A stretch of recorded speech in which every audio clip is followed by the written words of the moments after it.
ಬೆಂಗಳೂರು ನಗರಾಭಿವೃದ್ಧಿ ಸಚಿವರು ನೋಡಲೇಬೇಕಾದಂತ ಸುದ್ದಿ ಇದು ಜಿಬಿಎ ನಾನ್ ಕೆಎಎಸ್ ಅಧಿಕಾರಿಯ ಕರ್ಮಕಾಂಡದ ಸುದ್ದಿ.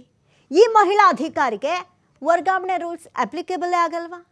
ನೋಡಿ, ನಾನ್ ಕೆಎಎಸ್ ಅಧಿಕಾರಿ ಪಲ್ಲವಿ ಪಾಲಿಕೆಯಲ್ಲಿ ಬೇಜಾನ್ ದರ್ಬಾರ್ ನಡೆಸ್ತಾ ಇದ್ದಾರೆ. ದಶಕದಿಂದ ಜಿಬಿಎನ್ನಲ್ಲಿ ಹುದ್ದೆಯನ್ನು ಪಡೆದುಕೊಳ್ತಾ ಇರೋದು ಯಾಕೆ, ಹೇಗೆ ಅನ್ನುವಂಥ ಪ್ರಶ್ನೆ ಈಗ ಎಲ್ಲರನ್ನ ಕಾಡ್ತಾ ಇರೋದು. ಕೆಎಎಸ್ ಅಧಿಕಾರಿ ಹುದ್ದೆಯಲ್ಲಿ ನಾನ್ ಕೆಎಎಸ್ ಅಧಿಕಾರಿ ಪಲ್ಲವಿಯ ಆಟ ಆಡ್ತಾ ಇದ್ದಾರೆ. ಹೆಂಗೆ ಸಾಧ್ಯ? ಮಿಕ್ಕಿದವ್ರಿಗೆಲ್ಲ ಒಂದು ರೂಲ್ಸು, ಇವ್ರಿಗೆ ಒಂದು ರೂಲ್ಸ್, ಹೆಂಗೆ ಸಾಧ್ಯ?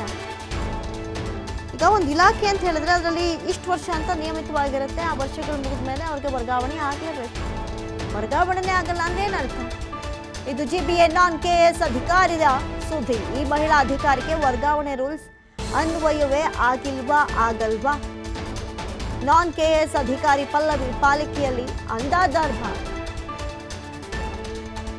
ದಶಕದಿಂದ ಜಿಬಿಎನಲ್ಲಿ ಹುದ್ದೆ ಪಡೆದುಕೊಳ್ತಾ ಇರೋದು ಯಾಕೆ, ಹೇಗೆ? ಏನಾದರೂ ಒಂದು ಕಾರಣ ಇರಲೇಬೇಕಲ್ಲ. ಕೆಎಎಸ್ ಅಧಿಕಾರಿ ಹುದ್ದೆಯಲ್ಲಿ ನಾನ್ ಕೆಎಎಸ್ ಅಧಿಕಾರಿ ಪಲ್ಲವಿ ಆಟ ಇದೆ. ನೋಡಿ, ಬೆಂಗಳೂರು ನಗರಾಭಿವೃದ್ಧಿ ಸಚಿವರು ನೋಡಲೇಬೇಕಾದಂಥ ಸುದ್ದಿ ಇದು. ಬಹಳಷ್ಟು ರೂಲ್ಸ್ ಅಂಡ್ ರೆಗ್ಯುಲೇಷನ್ಸ್ಗಳು ಜಾರಿ ಆಗಬೇಕಾಗಿದೆ.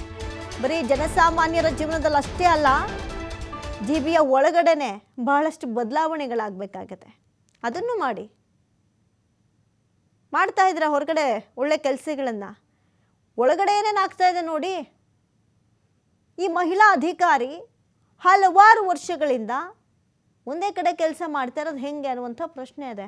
ಈ ರೂಲ್ಸು ರೆಗ್ಯುಲೇಷನ್ಸ್ಗಳೆಲ್ಲ ಬಡವ್ರಿಗೆ ಮಾತ್ರ ಅಪ್ಲಿಕೇಬಲ್ಲ, ಸಾಮಾನ್ಯ ವರ್ಗದವ್ರಿಗೆ ಮಾತ್ರ, ಮಧ್ಯಮ ವರ್ಗದವ್ರಿಗೆ ಮಾತ್ರನ?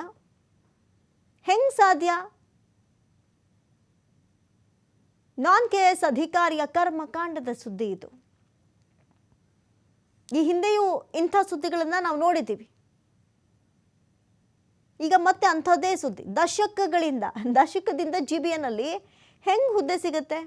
ಬೇರೆ ಕಡೆ ವರ್ಗಾವಣೆ ಆಗದೇ ಇಲ್ವಾ? ಅಥವಾ ಆಗಿದ್ರೂ ಬರ್ತಾ ಇದ್ದಾರಾ? ಈ ವರ್ಗಾವಣೆ ಅನ್ನೋದು ಕೆಲವೊಬ್ಬರಿಗೆ ಅಪ್ಲಿಕೇಬಲ್ಲೇ ಆಗಲ್ವಾ? ಹೆಂಗೆ ಸಾಧ್ಯ ಅನ್ನುವಂಥ ಪ್ರಶ್ನೆ ಇದೆ.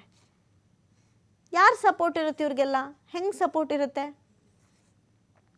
ಮಿಕ್ತವ್ರಿಗೆಲ್ಲ ಆಗತ್ತೆ ಅಂದರೆ ಒಬ್ರಿಗೆ ಮಾತ್ರ ಯಾಕಾಗಲ್ಲ? ಅಂದರೆ ಇಂಥವರೇ ಈ ಹುದ್ದೆಗೆ ಬೇಕು, ಅವರ ಕಾರ್ಯವೈಖರಿ ಹಂಗಿದೆ ಅಂತನ? ಆದರೂ ರೂಲ್ಸ್ ಆ್ಯಂಡ್ ರೆಗ್ಯುಲೇಷನ್ಸ್ಗಳು ಗಾಳಿಗೆ ಹೋಗ್ಬಿಡುತ್ತಾಗ ಭಾರಿನೇ ಪ್ರಶ್ನೆಗಳೆದ್ದಿದೆ ಇದೇ ವಿಚಾರ ಕುರಿತಂತೆ.